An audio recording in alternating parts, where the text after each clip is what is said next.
Real Madrid is pulling out all the stops to land a City star.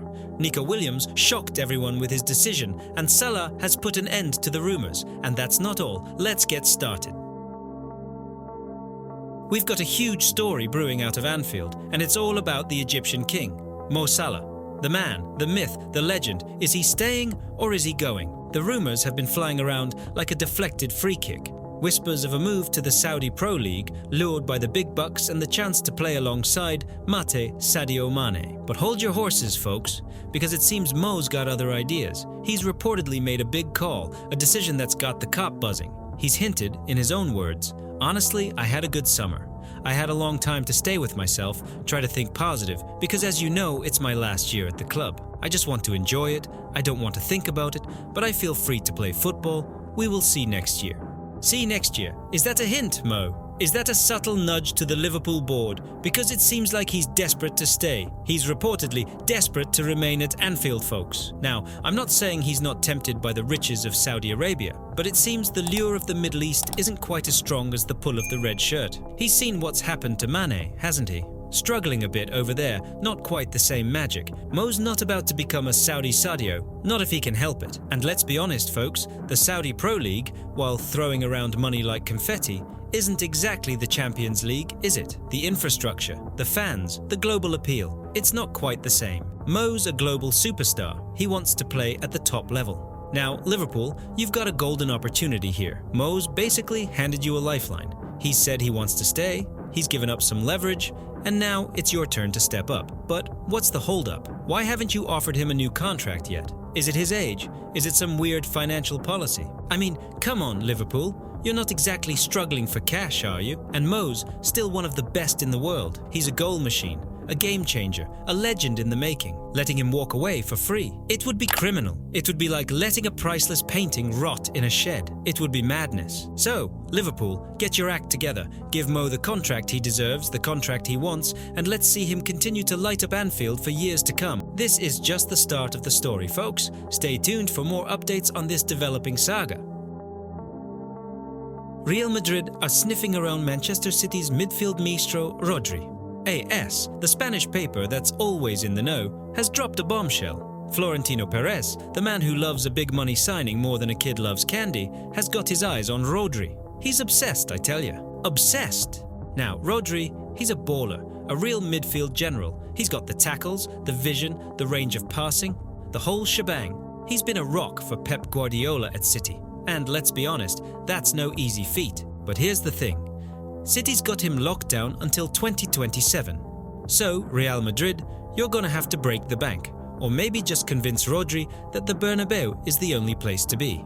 And speaking of the Bernabeu, can you imagine Rodri bossing that midfield? He'd be a perfect fit for Carlo Ancelotti's system. Imagine the passes, the tackles, the goals. It's a mouth-watering prospect, isn't it? Now, I gotta be honest with you guys, I'm a bit torn on this one. I love seeing Rodri dominate the Premier League, but a move to Real Madrid would be a huge step for him.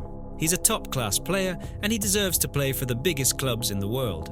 And let's be real, who wouldn't want to play alongside the likes of Vinicius Jr. and Mbappe? It's a dream team in the making. But wait, there's more.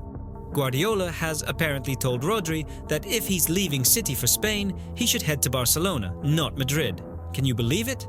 Pep's trying to steer his star player towards his rivals. It's like a soap opera, isn't it? Rodri's got a big decision to make. Stay at City, where he's a legend in the making, or take a chance on a new challenge at Real Madrid. What do you think, folks? Will Rodri be rocking the white of Madrid next season? Let me know in the comments below. We're diving deep into the transfer saga that dominated the summer, the Victor Osimhen roller coaster. Chelsea, they were desperate for a top-class striker, right? Todd Boehly and his crew, they wanted to land the big fish, the Napoli sensation. Osimhen, the goal-scoring machine, 51 goals in 2 seasons. He was the missing piece, the final puzzle in their 4-window plan. PSG were sniffing around, Saudi Arabia was throwing money like confetti, but Chelsea, they were patient, weren't they? They thought they could snag him. But hold on, folks. Napoli, they weren't messing around. Over 120 million euros release clause. They knew what they had. Arsenal, they tried their luck. But nope, no discounts here. PSG, they were in, personal terms agreed, but they weren't desperate enough. They bailed. Then came Al Ahly, the Saudi side, throwing the big bucks. Michael Emenalo, the man who knows a thing or two about transfers, was leading the charge. But Osimhen's agent, Roberto Calenda, he was playing coy, saying his client wanted to prove himself in Europe. Yeah, right. We all know Osimhen was seriously considering the Saudi riches. It's not every day you get a chance to become a millionaire overnight. And then the twist. Napoli, they got greedy. They upped the price, and Al Ahly, they were like, nah, we're good. They went for Ivan Toney instead. Now Chelsea, they were still lurking, waiting for the price to drop, hoping Osimhen would lower his wage demands. They were playing the long game, but it seems Osimhen was playing a different game altogether. Honestly, I think Osimhen's wage demands were the biggest stumbling block for Chelsea. They're a club that's trying to build a sustainable future, and they weren't going to break the bank for one player, no matter how good he is. And the rest, as they say, is history. Chelsea couldn't agree on a deal, and Osimhen was left out in the cold. Napoli, they were furious, and Osimhen, he was stuck. So, the Premier League dream, it didn't quite pan out for Osimhen. Instead, he's ended up in Turkey, playing for Galatasaray. Who would have thought? The man who was linked with the biggest clubs in Europe, now playing in the Turkish Super League. When I heard of the interest from Galatasaray, it was a very easy decision for me. I knew how big Galatasaray was, and how much like a family it was, and it had incredible fans. Yeah, a family that's probably paying him a pretty penny, even if it's not the Premier League money he was hoping for. So what do you guys think? Did Osimhen make a mistake? Was he too greedy? Or was it just a case of bad timing and a few clubs playing hardball? Let me know in the comments below.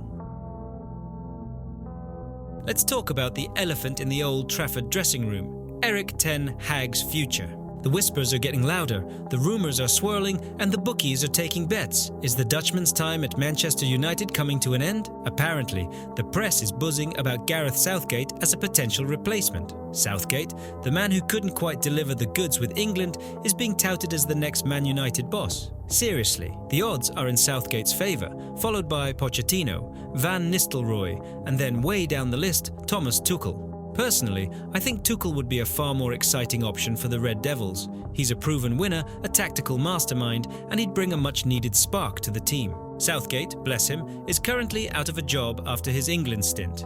He knows the Premier League, he knows the players, but is he the right man for a club like Manchester United? He's got a mixed bag of a reputation, hasn't he? Close but no cigar with England. Many believe, and I'm inclined to agree, that with the talent at his disposal, he should have won something with England. And then there's Manchester United themselves. They're a bit of a mess, aren't they?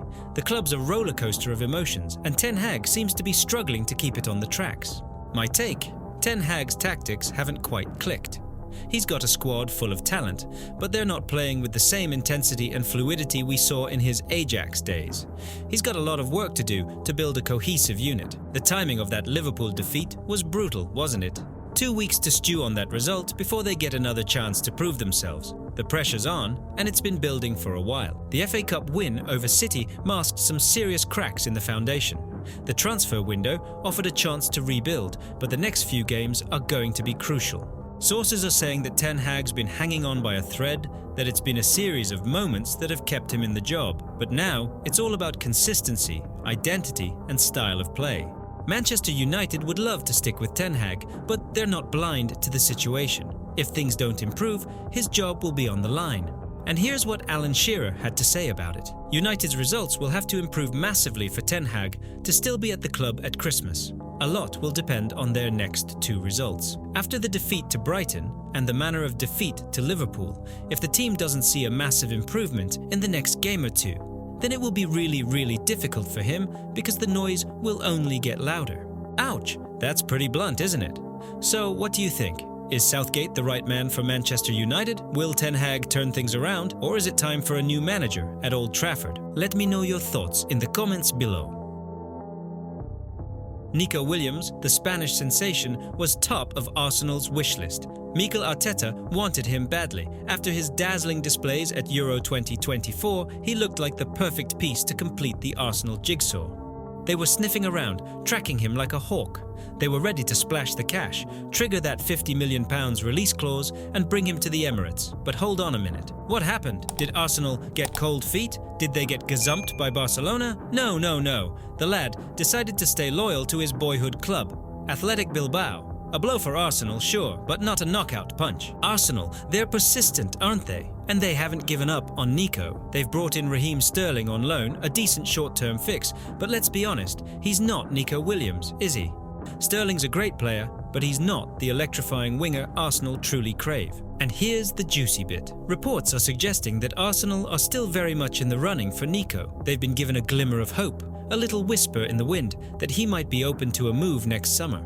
Now, I'm going to throw in my 2 cents here. Nico, if you're listening, mate, come to Arsenal. Barcelona, they're a bit stale, aren't they? Arsenal, they're on the up, they're exciting, they're building something special. You want to be part of a winning project, don't you? So, Arsenal are keeping tabs on him, monitoring his every move, ready to pounce when the time is right.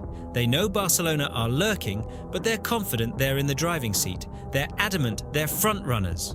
Will Nico finally make the move to North London next summer, or will he stay in Spain and become a Barcelona legend? Let me know your thoughts in the comments below. Do you think Nico will be wearing the Arsenal shirt next season, or will he be strutting his stuff at the Camp Nou? Let the debate begin.